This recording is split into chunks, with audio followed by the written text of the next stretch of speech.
right, so thank you everyone for joining today. We're gonna be hosting our Latinx panel, the Americanization of Latin music. My name is Angela Peña, and it is my pleasure to be hosting this conversation with Mia Van Allen, the founder of Color of Music Collective. Tonight, we're joined by some of the trailblazers in Latin music who have been paving the way for Latin music in the Anglo market, as well as pushing for mainstream crossovers.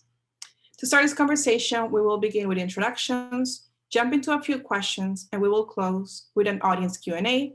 So if anyone has any questions, you can go ahead and drop them in the Q&A menu at the bottom. We're gonna be selecting a few audience members to ask the questions live. Let's kick it off with introductions. Everyone, please just go around and briefly introduce yourself with your name, pronoun, company, and some clients you've worked with. Let's kick it off with Ashley. Hi, my name is Ashley Gonzales. I work over at WME, which is a talent agency, and I focus specifically in the music world, obviously, in touring and crossover. So as it relates to Latin talent, it runs the gamut. I work with Kazu, Empress of, Caliuchis, let's see, Loyal Lobos, who's a developmental that I'm really, really excited about. And then names that are, you know, a bit more well-known, like Shakira and Gasu. And I work tangentially with Lex a little through Tiny. And yeah, I am a she, her.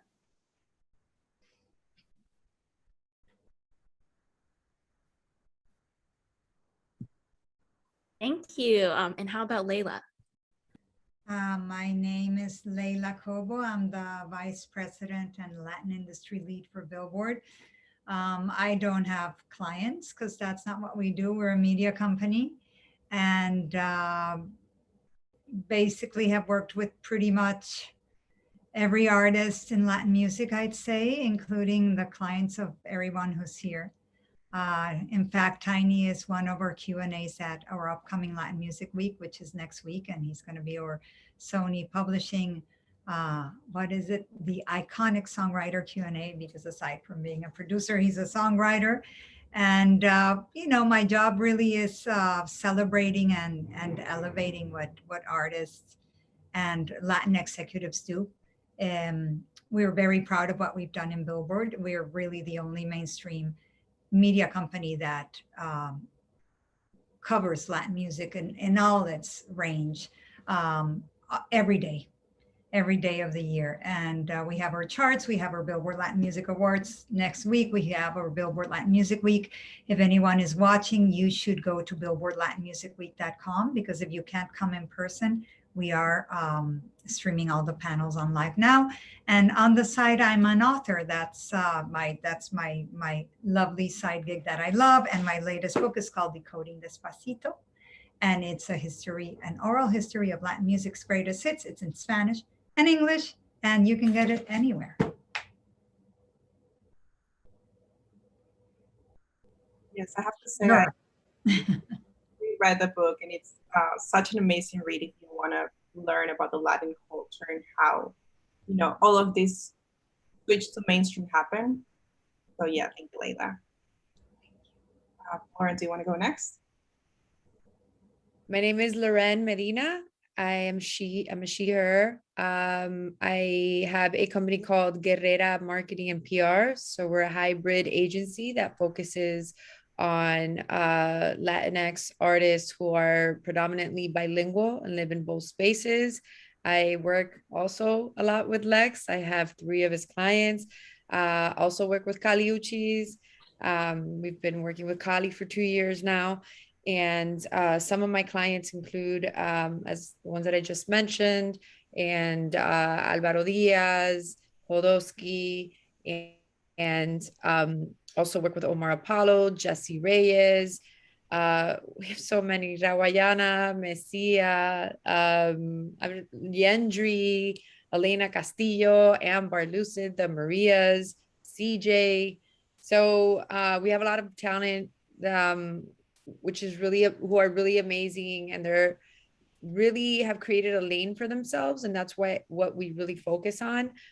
Previous to that, I had worked with major artists such as Shakira, Maná, Ventura, worked 2 tours with them, Juan Luis Guerra, so really iconic artists in the Latin space. But now I'm more niche, and I'm in that lane of artists that are definitely in that bilingual, bicultural space. Well, I guess I'll go next. So I'm Lex Borrero, music producer, TV producer, turned executive. I am the co-founder of a company called Neon 16, which I co-founded with my client and partner named Tiny. I'm a partner of NTERTAIN, which is a fully funded film and television studio with productions across all the major streamers right now. And, I've gotten a chance to work with a lot of incredible people throughout my career. This is my 18th year in the music business. I started on the Anglo side of the business, where I got a chance to work with Jesse Reyes, who I helped sign, Shawn Mendes, Maroon 5, Big Sean. And now on the Latin side, I get the privilege to work with, Kali Uchis, which we worked on Telepatia. I get a privilege to work with Balvin, with Bunny, with Jay, with Rao. It's a privilege to work with all the greats and get creative and allow myself to not only run the business and create the opportunities for our clients, but also creatively be involved in the transition between, Latin and Anglo, and really creating that right crossover, which is what we're talking about today. So really excited to share with you my experiences. Thank you so much for those great introductions. I mean, you've all mentioned some really big names in Latin music, and all of these names have had a great impact on how mainstream media today recognizes Latin music.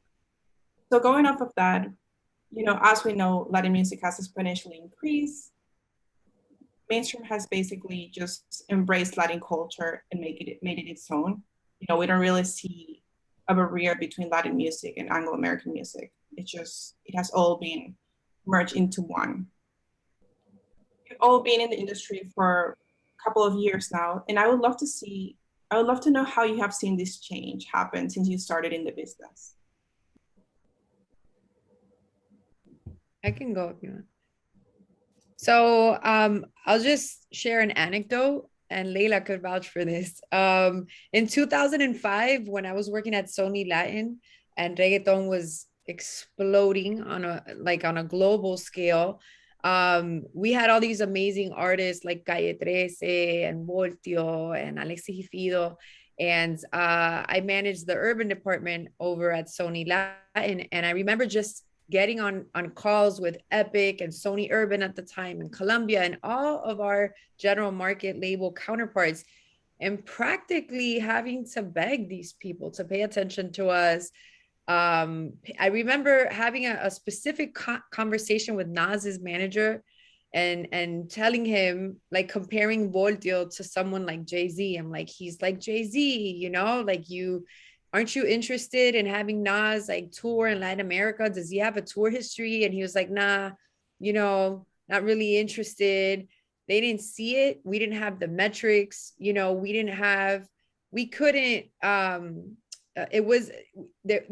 quantify, right, how powerful it was and how much the Latin music was actually worth. And so we were just overlooked, and we would have to just beg for these collaborations. And now it's the other way around. Now they all call all the Latin labels, like, who do you have on your roster? Who's hot? Who can we work with? And on that note, that's one of the most significant changes, that now it's the other way around. And you have, a Nicki Minaj and an Offset trying to rap in Spanish, which is crazy, or at least say 2 or 3 bars in Spanish. But they all now want to tap into our world because we are mainstream. I think those hard lines in the sand don't exist anymore. I actually don't think we're mainstream yet, but I think the lines don't exist anymore, which is wonderful. But I agree with you. Well, I agree with you, Loren. No, it's like we lived it. It's like it was like talking in Greek. Forget talking in Greek. It was like talking in ancient Greek. It might as well have been. And I interviewed Yankee now for a cover, and he was telling me that in 2005, which is when Gasolina came out, and actually this was a few years later, he got invited to play in Coachella, and they were paying him a pittance. And he said, but do you realize that I fill Madison Square Garden? And they're like, but it's Coachella. Like as if Coachella were that much, nothing against Coachella. Of course, great to play in Coachella, but the value of the Latin artist was definitely not appreciated. And I think now a lot of people do. I mean, I don't think the music is for everyone, nor should it be, because if not, that's the beauty of music and art, that there's something for everybody.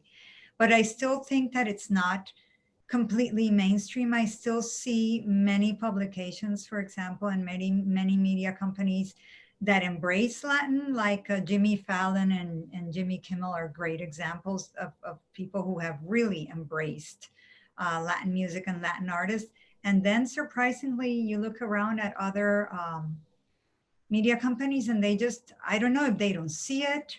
I don't know if they don't understand it. I don't know what it is, but it's definitely not representative of who we are in the market yet. And I always tell people we are 17%.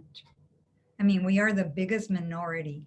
And the fact that we're still 2%, 3%, 5% of the coverage or the representation is really, I mean, it's infuriating, really. So I think our job is hardly done.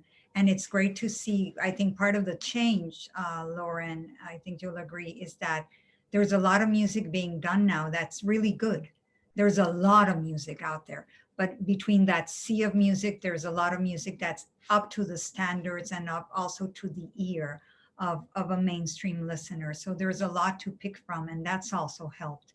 I think we've, among many other things, we've raised level of production, raised level of songwriting. And now we have artists that are very appealing across the board. And it's great to see this thing be retroactive. I mean, the combination of cultures and languages and styles is, I don't know, it's the beauty and essence of music. And I love to see that it's happening and it's multi-sided and not one-sided anymore. I don't know. I don't think, to kind of echo Leila, I don't think we're there yet, quite frankly, in the touring space.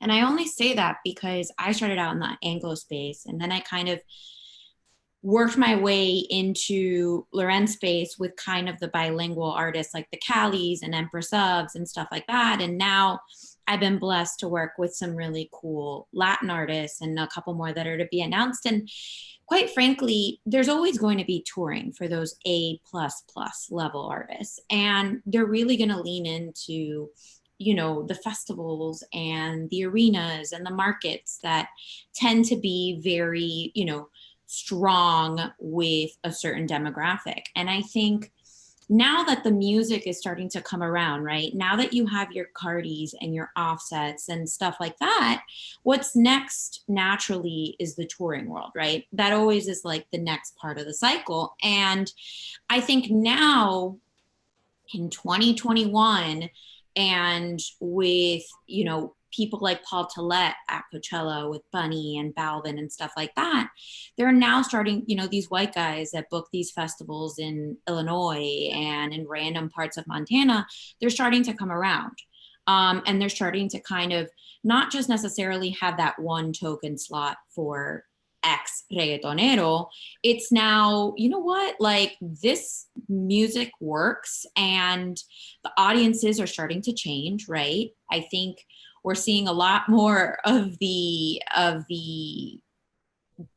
Anglo, or what we consider a general market audience, kind of coming out. I mean, it's funny because I'm now going to shows or seeing developmental acts, let's say, where I'm out there in the crowd and a lot of these kids don't necessarily know the actual content of the lyrics because they're not proficient in Spanish, much less in whatever slang, you know, is being thrown at. but they love the music, they love the sound, they love the emotion it emits. And so we're starting to see it. It's slow and it's still an education process. I would say a lot of what's going on and a lot of the reason why it wasn't going on before is the elevation of the overall Latin music business, right? I think the structure and our ability prior to operate at a level of professionalism, a level of execution as the Anglo business was just not there. So it was really hard, you know, when you talk about touring, you know, you look at Shakira, like these were developed under the wings of an American business that understood artist development to its fullest. And then you go see some of the superstars of today on the Latin side, and unfortunately, there's not that development, right? So you see the show and you see the comparison. That again, I think the evolution, even when I could talk about Tiny, the evolution of sounds that Tiny has done is because Tiny has been so influenced by the American business and the level of execution on it that has allowed the business to move even in content, right? Like I think one of the biggest things when I started, and the reason we started it was because every content creator that I talked to that was either a director or a developer or a showrunner on the Latin side was saying, Lex, like, great, you want to start a company, Latinos, we don't get the penthouse money. Like, we're not going to get the penthouse budgets. You're going to get the either this is an international content, they're going to send it to their Latin offices or their international offices, and that's where it's going to be. And so in transitioning that, and also with the success of TV shows and that are completely Latin, like Casa de Papel, is starting to show you that the Latin business itself continues to evolve the way that it operates, you know, the way that it's structured itself. As you see more of these Latin artists also partner up with, you know, American managers who operate at a different level of execution, you start seeing growth because essentially, especially on the urban side, the Latin business was very much an independent street business, you know, no different than hip hop was for many years. The difference is once hip hop became, you know, a commercial music and it involved the music business, then it evolved and its level of professionalism and execution did as well. So I think to everyone's point, I mean, I don't know if we're there yet, definitely not on the business perspective we're there yet, but I do love where it's going because I think everyone in the business is starting to open up and say, there's a lot more to do and a lot more to say, and including the artists. I think for the first time, we're seeing artists who are not just doing a hit record for the sake of doing a hit record, but they have something to say. And I think that's what resonates with Rosalia, that's what's resonating with Bad Bunny, because on the American side, that's what you always look for in an artist. You look some identity, you know, you look for some a state of a presence and a point of view that was very clear. Where before on the Latin side, it was just really kind of traditionally you find the rhythm that makes people dance, and you have your traditional hooks that everyone was writing. So to the point of Caliucci, you know, her success came from that. She built this insane fan base over a period of time with a lot of personal point of view. And then when you gave her the right song, which still, I mean, Telepatia, even though it's a Spanish record, when you listen to that lyric, you listen to the production, it's an American song that happens to have Spanish lyrics, but the perspective, everything about it doesn't scream Latin, it just screams great songwriting, great production. And so I think as we continue to evolve as a business, we'll continue to see the growth in mainstream, and whether that's, you know, in other media companies, whether that's in music. I think that's the big key, and that's where I think I continue to push our business and everything that we're doing to try to move the business forward. But Lex, I agree with a lot of what you're saying, especially when we're talking about artists like Caliucci's, who's raised here, or the urban world, which is your exact, I completely agree with you. It started, you know, as an independent street genre, but then you did have, and you still have, a lot of Latin artists who are tremendous and who just were not understood here and still aren't understood. But you can't say that somebody like Juan Gabriel or Maná, to mention like icons, didn't have an identity or something to say, or that they weren't professionalized. But I think that when you try to translate that music and those artists into English, it became almost untranslatable. And you know, I would so often go to these huge tours, even the first time I saw Bad Bunny in concert here in Miami, which was like 4 years ago at the then American Airlines Arena, and it was sold out, you know. And then when I told people up in New York, oh my God, you should have seen this concert. Like this guy, he's like, there were 15,000 people there. It was sold out. It's like disbelief. So there's also this thing of, oh, well, if I don't know it, if I don't understand it, if it's not in English, or if it doesn't connect with English language speakers or a mainstream audience, then it means nothing. And that's not true. And I think that's part of the problem with Latin music, is that we all want to encapsulate it into one size fits all, and it's promoted in one way. Because I was looking at your questions, Angela, is it promoted the same way? Well, no, it shouldn't be promoted the same way, because an artist who comes from Mexico and who does really Mexican music is not going to reach the same audience as a Caliuchis or a Tiny or even a Bad Bunny, even though Bad Bunny sings entirely in Spanish. So I think that there's also there's massive stars that are very different culturally, but they're equally successful, I guess is what I'm trying to say. And on the other hand, you have stars that are, especially now in development, that can really live on both worlds. And that's wonderful and unique. And I think it's becoming increasingly generalized, but it doesn't mean that the other artists don't have their merit and didn't have it before. I just think it wasn't seen or appreciated. Yeah, I would say that is a lot of it also has to do with the fact that when we think of Anglo music, we think of the US, right? We think of a territory, and we just look at the US. And when you look at Latin music, you're talking about, you know, every single country has a different success ratio for their artists. There's Mexican artists who are huge in Mexico who just don't have the crossover to break into Argentina or to break into Colombia. And it's no different. Like the same, you know, UK artists have been feeling about the US for many years, even though there was multiple crossover artists from the UK. So I think a lot to what you're saying is that there's always been great artistry across the board. Is whether that artistry was positioned in a way to be globalized and to be consumed by the US market.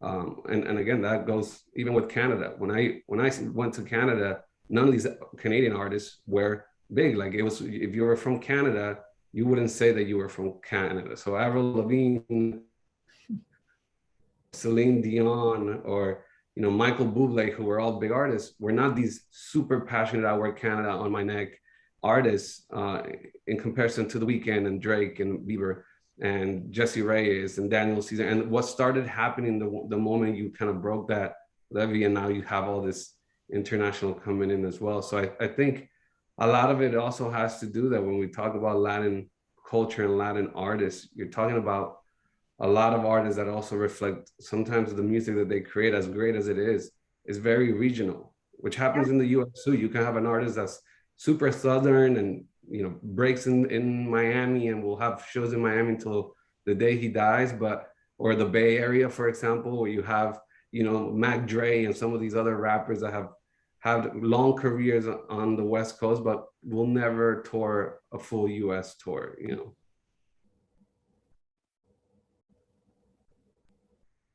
Awesome. Thank you so much. So moving on to our next question.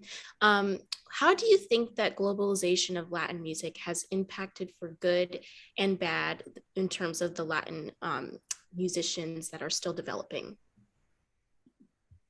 I can kind of take this one first. I think a lot of it's been mostly good. And I'm kind of going to answer it in kind of a roundabout way, because alluding to what everyone said, I think there's a really, really delicate balance between trying to make music, content, art of any kind digestible for the masses without losing its nuance and without losing the authenticity that, like, you know, someone ranchero music brings, or, you know, someone that is doing really, really hard rap from Puerto Rico, you know, from the streets of San Juan. So I don't think that's unique just to Latin music, by the way, but I think that the globalization, just like hip hop nowadays, just like pop music, just like, you know, most genres, when they're having a moment, there is always going to be almost that, I hate using this term, but I think it's the only way I can describe it, that whitewash, right? Where you almost have to kind of put some lipstick on the pig, only because that's how it's being consumed by, you know, people in Michigan, for example. No shade to Michigan, but I think it's a really tricky balance. I think you have to constantly, at least in my opinion, I have to constantly be able to educate and kind of, as I'm speaking about one of my, you know, bigger rock acts, you know, I have to be able to slide, you know, hey, there's this punk artist that's super freaking cool that happens to sing in Spanish. Like, you should pay attention to that. So you have to do kind of that dumbing down process. And I think someone mentioned earlier, like, the comps are crazy. And a lot of people don't realize the comps, you know, X person, X reggaeton artists, YouTubes and socials and impressions are just as big as someone of that of like Bieber or whatever. And they don't realize that, right? Maybe even bigger, you know, but you have to be able to dumb it down without also losing the authenticity and the nuance of, you know, what makes that act special and what makes that act tick. And, you know, it isn't any different from taking an alternative act or an alternative artist and making them more pop friendly, right? So I mean, that's something, I understand it. It is a fine balance though, Ashley, as you say, but it's not like we're asking, oh, well, I'm not asking anything, but like, I don't think that it's like asking people to sell out, or, because I read that a lot when fans say, oh, she's selling out, she dyed her hair blonde. Well, no, I don't think it's about that. But if you want as an artist to be heard by the most people possible, you can, if you want, because there's so many lanes you can take as an artist. But if you want that certain humongous global pop recognition, well, there are tweaks that you need to do that and to get, you know, the highest impact. And when you add to that the fact that it's music that it's from specific territories, specific countries, with specific slang in a different language, it's an even more delicate balance. Yeah, go ahead, Loren. Oh, No, sorry. Go. I was gonna say that. So I'm coming in from. I'm always gonna speak from the PR angle, and when I said mainstream, that Latin music is mainstream, I meant from a PR angle, meaning that I'm securing Spanish language music on the Fader Complex and all these major publications that was like so difficult to have before. But I'm an adjunct professor at USC over at Thornton at School of Music. And I taught a class which was unprecedented because it was the first class in the country about the Latin music industry. Most of my students were not Latino. And one of the assignments that they had was that they had to actually go to a concert and write a report about it, right? I had students go to a regional Mexican show, I had students go to a Latin urban show, etc. When these students finished my class, they left, the kids who listened to trap left being fans of Bunny. The kids who listened to, you know, rhythmic music left being fans of reggaeton, etc., etc. And what I realized, right, about globalization, the globalization of Latin music, is that from a social political standpoint, the US is one of a handful of countries that's very imperialistic in the way that they actually consume music. We're one of a handful of countries that historically has only consumed music in our native language of English. And I'm talking about for Americans, right? I'm not talking about Latinos. So white Americans, Black Americans, non-Hispanics, everybody who's non-Hispanics, we are one of a handful of countries. And so we've had this very imperialistic consumption, right, of music. And so the lack of exposure, and in this context, the lack of education of exposing these students and teaching them about our culture and our music, I realized it is instrumental, right? It is instrumental to get people to globalize music. So I think that that's one of the things that I think now with social media and now the fact that like all these Latin artists are being played in mainstream radio, and you go to a club and you're going to hear reggaeton. No matter where you go, you're going to hear it, because in 2017, every other car in Amman, in Jordan, was bumping Despacito. And they did not understand what it was saying. They were saying, and I couldn't believe it, because I was there and I was like, holy shit. Excuse me. Sorry. I didn't know if I was supposed to curse, but my bad. So my point is that whole imperialistic mind frame is those barriers are being torn by Gen Z. So there's a whole shift on that level happening, which is like with gender, with culture, with race, with everything, all these social constructs are being dismantled. And with that comes the consumption of Latin music on a global scale. Mm-hmm. Yeah, I think to piggyback off you and Leila as well, and off the question by saying, how is it impacting the music that these artists are making?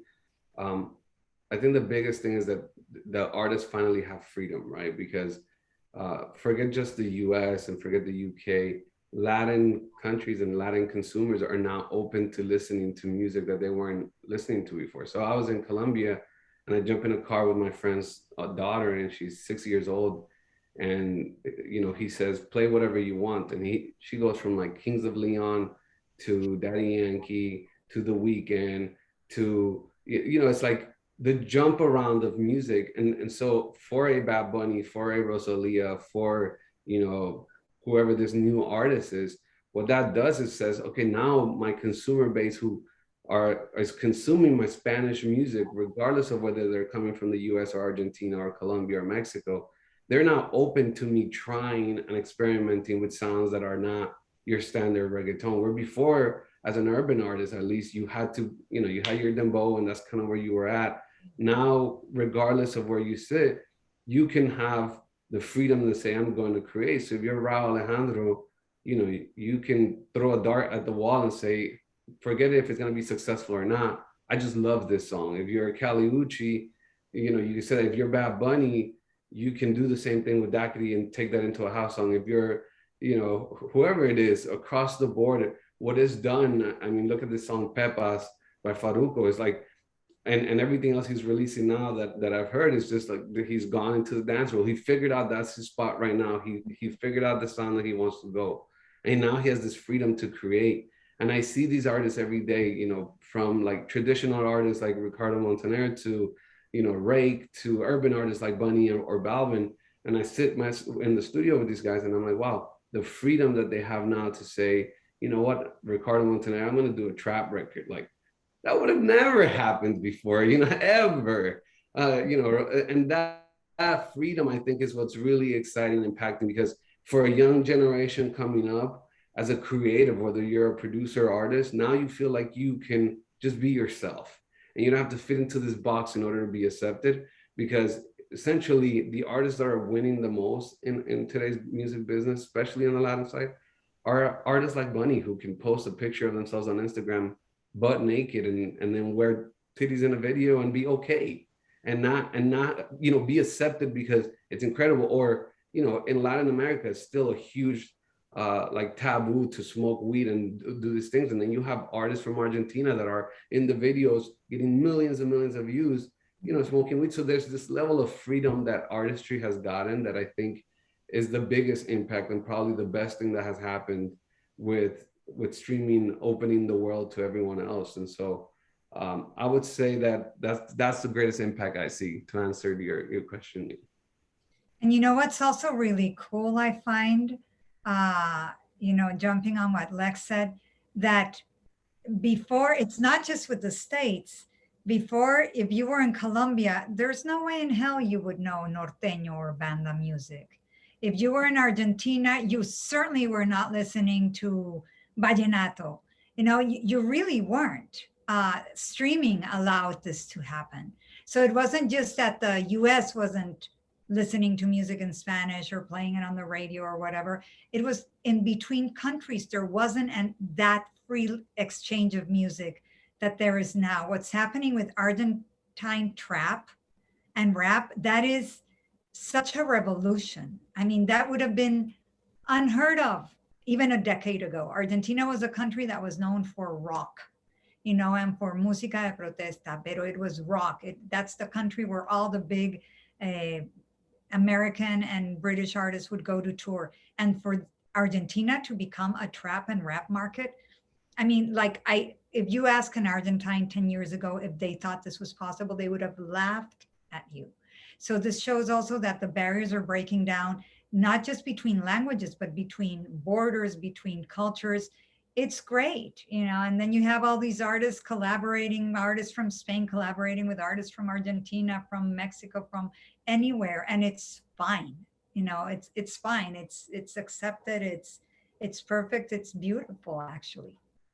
Yeah, I mean, you're totally right. Like, streaming has opened this new world for Latin music. It's just music all over the world to be streamed anywhere and everywhere. Mm-hmm. And it's artists so many opportunities. But I kind of want to go back to what Lex said. I really love what you said about, you know, artists, like Latin artists especially, right now have a lot of freedom to write what they want to write, be who they want to be, wear what they want to wear.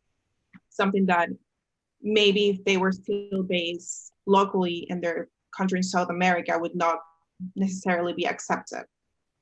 You know, and because they're able to be part of the Anglo market, it's kind of like evolving for everyone, not only being accepted for themselves, but, you know, opening the door for future generations of artists to continue doing what they're doing.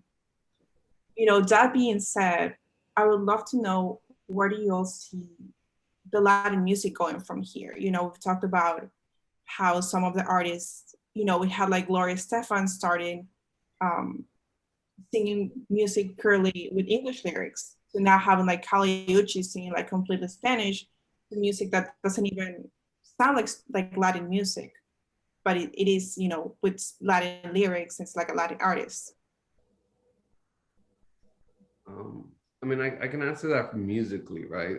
I have the privilege to listen to a lot of music before it comes out, and I would say, you know, I think you're going to get, and I speak not only about the urban artists, but kind of across, you're going to start getting a lot more freedom from the artists. And so essentially the result of that's going to be that their fan bases are going to increase, because all of a sudden, you know, it's just a matter of time before an urban artist comes out with a rock song, and then we're back to doing what Machine Gun Kelly's doing on the Anglo side. You know, we're really bringing back like punk rock music and emo music. Like, it's just a time. So as that evolves, I think, you know, as touring evolves, as the music evolves, as media continues to open up, to Loren's point about, you know, I mean, look, Tiny's a producer.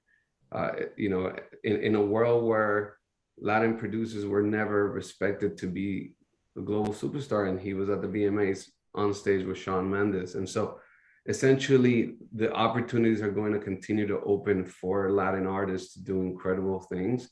And I think that's going to continue to create the opportunities for this music to evolve and totally become mainstream, or become the pop of today's world. And I also think that you're going to see a lot of these artists also find great collaborations on the Anglo side, and find great evolution.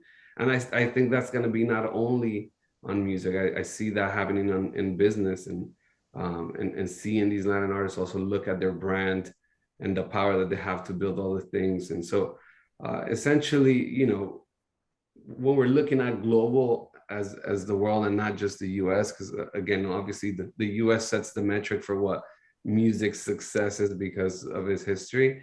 But really, I mean, Latin music has become, to Lauren's point also about Jordan, or it's become global music, and it's going to continue as more collaborations happen. I mean, I just heard a song from like one of India's top artists with a big Latin artist on it, and I was like, wow, like this is going to be a no-brainer. Like this is going to be huge in India, but it has that potential to cross over. So those kind of moments are just going to be huge. Now in the US market, is it ever going to top Anglo music, you know, I don't think that's going to happen just because of language. But I do think it's, again, from a media perspective, from an opportunity perspective, from a business perspective, from a financial perspective, you're going to start seeing those lines kind of start evening out. I think it will, Lex, actually. I think it may not be every single song that's going to top the charts, but I think we're seeing it more and more. It started with Macarena, it went on to Despacito, so on and so forth. And I don't necessarily think it's just genre bending. I also think it's language bending. Like, that's not fair to say of Gloria Estefan that, like, she was relegated to, you know, sing in English. The fact is she's an immigrant and she grew up in Miami, and you know, I think what we're going to see more, and Kali Uchis is the same thing, grew up in the States, has strong ties to Colombia.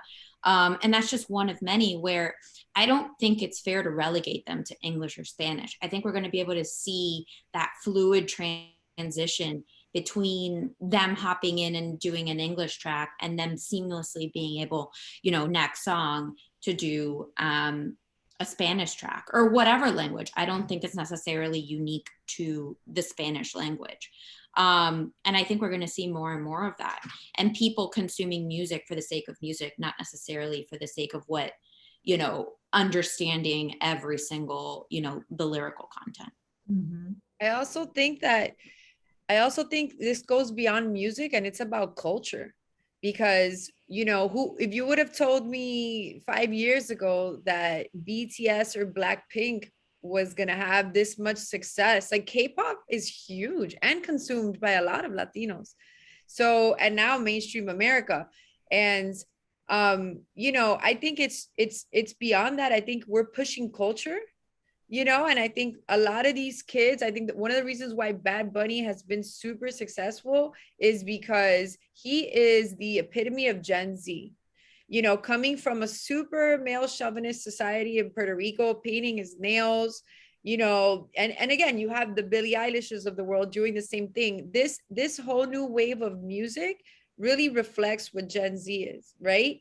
And it's about breaking all those social constructs, both sonically and in the culture. Like Bad Bunny, if Bad Bunny would have done what he did in terms of, like, you know, he's like the David Bowie of Puerto Rico. If he would have done that 10, 15 years ago, Don Omar would have come for his throat. Maybe Tego would have come for his throat. He would have gotten destroyed in Puerto Rico. But it's a whole new generation. I teach these kids, you know, and I'm really in touch with this generation, and all of this, what's happening is a reflection of that whole culture. And Cali had a #1 record with a Latin R&B song. That's a Latin R&B song, and that had never been done before. Frankie J had some success doing Latin R&B in English, right, back in the day. But if Rao's team wanted to have him carry that torch, he could carry that Latin R&B torch. He could literally drop a Latin R&B entire album right now, and it could go #1 like this, right? But like all Latin R&B, like strictly R&B. So I think we're pushing culture, and I think a lot of non-Latinos, just how we have borrowed so much from Black American culture historically, right? Latinos have borrowed so much, despite the fact that Puerto Ricans were at the forefront of hip hop. But we have taken so much from Black culture. Now other people are taking so much from us, right? And making it their own. So for me, it has a lot to do with culture.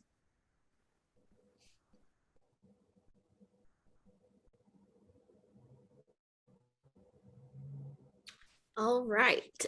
So with that, we're going to jump into our Q&A since we have about 10 more minutes.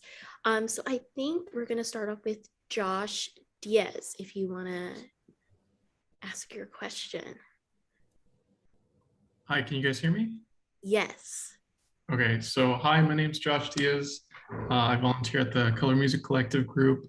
You guys have been delving into this topic already, and you know, basically how I feel like music is definitely going to be borderless in the future. Like there's not going to be, we're going to hear like there's a random K-pop group who was inspired by Luis Miguel in the future, or something like that. Like not just, it's not dedicated to artists in their geographic area. And you guys touched on like, you know, streaming artists. Well, streaming has basically allowed everybody to allow and curate their own music. But what I'm trying to say is, I guess, if you guys have anything more to add about those barriers being broken down, and if I was just curious, if you guys have heard of there's a K-pop group known as Super Junior. I'm not very well versed with K-pop, but I was really interested because they did a cover of Ahora Te Puedes Marchar by Luis Miguel. And I just thought that was really cool. I was curious if that you guys thought like, oh, maybe that was a marketing move because there's a lot of crossover between the audiences, or it was just made out of love because it's a great song. So I was just curious if a question can come from that, if you guys have any more to say. But yeah. I think it could be marketing, maybe. I don't know. I'm not familiar with the group, but also, I mean, in almost every continent, I would say in every continent, people listen to music in 4 and 5 languages. Again, like I heard salsa in Japan, you know, in Africa, I heard music in 4, 5, 6 different languages. In Europe, 4 languages. So maybe they do love Luis Miguel. Like I went to a salsa club in Japan that was popping. I couldn't believe it, you know? So at the end of the day, I think we're going to see a lot more of this. And could it be marketing? Maybe, but maybe it's just authentic. I'm sure in Korea, they listen to music in several languages.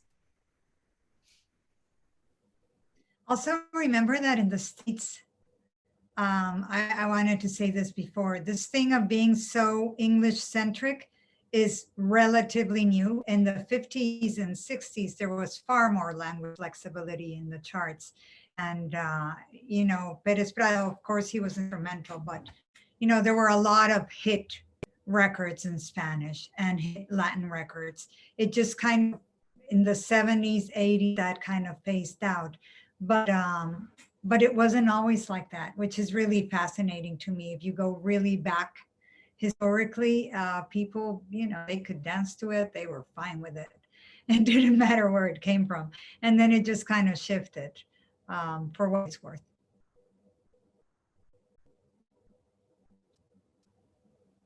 All right. Thank you so much for that. Let's go to the next question. Adrian, I don't know if you can on your mic. But no worries if not. All right, so this question is actually in Spanish, so let me just translate it really quick. You know, the music global industry was born and developed in the US. The major offices of like Latin music are located in the US. What do you think would be different if this music would be developed in their regional markets, in like Latin America? How would the music would be different? And, you know, what's your perspective on that? That's something that we would like to see happening in the industry. Well, I don't know what Lex has to say about that, but I mean, multinationals have their home offices in the States, right? But they also have offices in Latin America. And it's not just the multinationals making music. I mean, every country has huge indies. Colombia's big major salsa and tropical music catalog is from Codiscos and Discos Fuentes, which are both independents. If you go to Mexico, you had Fonovisa, you had Tiza, you had, now of course I'm blanking on the names of the labels, but it's not like it's just the majors doing the music. Like each country has their independence. The thing is that a major, of course, has the ability to market that music globally. I don't know that there's a different system. If you look at Bad Bunny, his label is Rimas, which is completely independent, distributed by The Orchard, but still an independent label. So I don't think it would be materially different. I don't know what you guys think. Yeah, I mean, I agree 100% with what Leila's saying. I think that's essentially, even the artist development for a lot of these big artists that you see now that have crossed over, it still started in regional offices, right? Balvin was, he became a big Colombian artist before he became a big global artist. So I think nothing really changes other than that. And I would say every multinational has office almost in all the main territories. So, and the tons of independents, just like she said, which are really, in my opinion, the heartbeat of Latin music, is these amazing independent labels that bet on talent early and really do a great job developing it before the majors come and expose them to the rest of the world. I think that now with streaming, that gap is really closed also. Because before, if you were in, I keep going back to Colombia because that's where I'm from, but say you were in Colombia, you make your music there, and then you want to distribute it outside of Colombia, you're not signed to a major. You have to literally, physically take your CD and go to Medina in France and meet with 100 distributors and kind of piecemeal sell your CD everywhere so that people would distribute it, and you had to make a deal for each different country or territory. And of course, now with streaming, that's gone. Now you put your music up there and it's there and anybody can get it, which is what we were saying at the beginning of the conversation, that it's become so fluid. Now we can quantify it and measure it, and everybody in the world is consuming it. Yeah, I definitely have to agree with that. And just like going back to something that was mentioned in the conversation before, I think that there's still like this perspective that, Latin offices are not as developed or as professional than the ones that are based here in the US. And that's something that, the industry is working on changing, that Latin offices and Latin professionals can be taken into consideration and can be, it's like a growing business.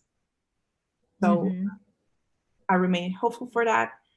And just, we're running short of time. So just want to wrap up with a little advice from everyone for any like Latinx, young folk that would like to enter the music business. Some advice that you are carried through your career and that you can share. I think one thing that I always tell people is don't be afraid of the cold call. Don't be afraid to reach out, especially to people in the industry. If your talent, or if you just, you want to get your foot in the door, in any which way, I think there's something special with a cold call, and you'd be surprised what could, come from it. And there's so many organizations nowadays that are popping up, to support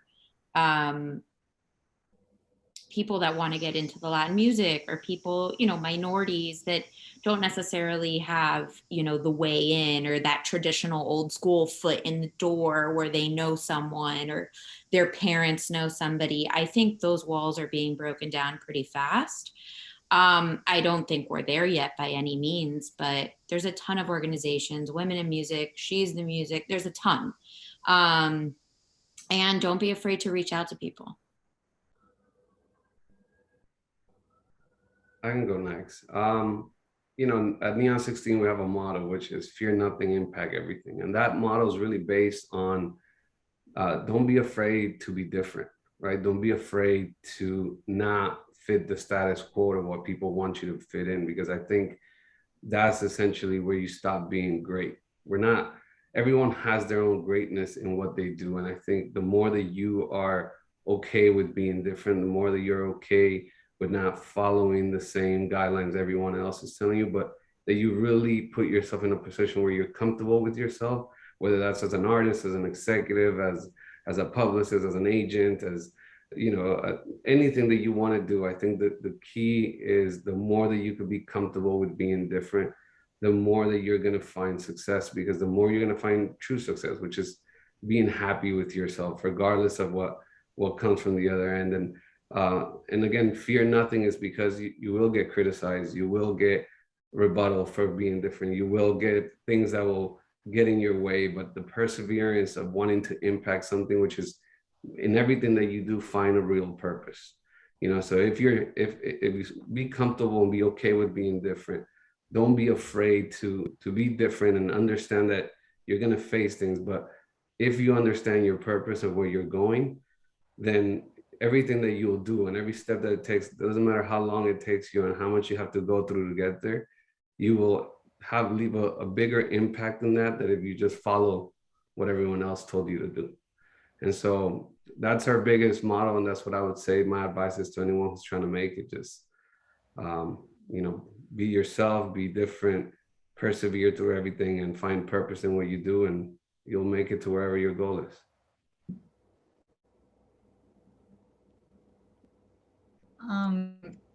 Loren, you want to go first? Sure. Well, at Guerrera,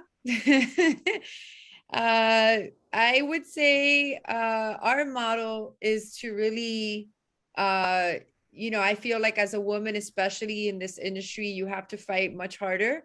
Don't be afraid to advocate for yourself. Once you've proven yourself in an internship, in a job, ask for that raise. Really ask for what you're worth. And, you know, don't take any crap from anyone, no matter how powerful you are. People in this industry, they're going to respect you when they know that they can't mess with you. This is not an industry for anybody who doesn't have thick skin. I always tell this to my students. I'm just like, I love how empathetic you kids are, and I love how much you care, but you have to be tough. You have to be really tough. And like the Wu-Tang said, protect your neck. I'll leave you with that. Well, that's hard to follow. But I've always said you really have to follow your passion point. And when you do what you're really passionate about, I think if you're entering this business because you want to become rich and famous, that is a recipe for disaster. That should never be the reason you go into this. You go into this because you are so passionate about it. You love it. Can't live without it. You're willing to put up with the initial crappy pay and very long hours because you really love it. And when you do something you really love, you become really good at it. And you have to become really good at it. I'm sorry. It's like there's really no shortcut to that. I like my people to be excellent. I like them to work hard. I cannot stand people that slack off and that are late. No. You got to be on the ball. You got to be really good. And when you really love what you're doing, you get on the ball and you become really good. And yeah, Loren, you do have to learn how to advocate. And Lex, bendito eres entre las mujeres today.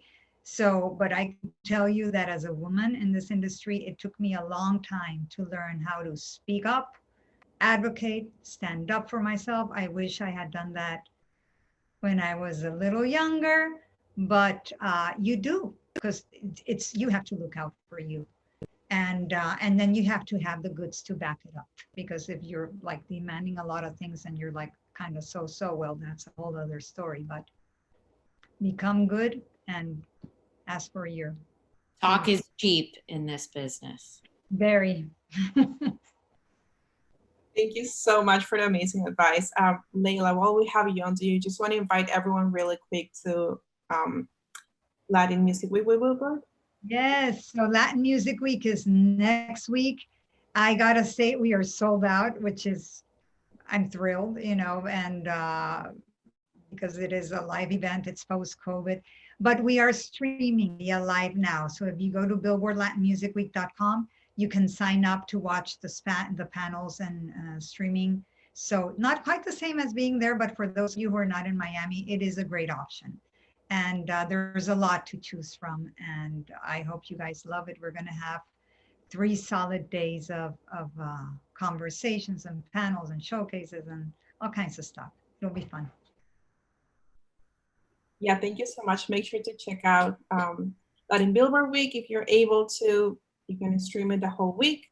So thank you so much to everyone for joining today. It was such an amazing conversation. It was great insight. Mil gracias a todos. And I don't know, Mia, if you have any closing remarks. No, just thank you all so much for your time. This was great. And it's great to be back hosting more events with COMC. So thank you all so much for your time. And thanks for all who attended. And I hope you have a great rest of your week. Awesome. Thank you, guys. Thank you. Thank you so much. Thank you. Bye.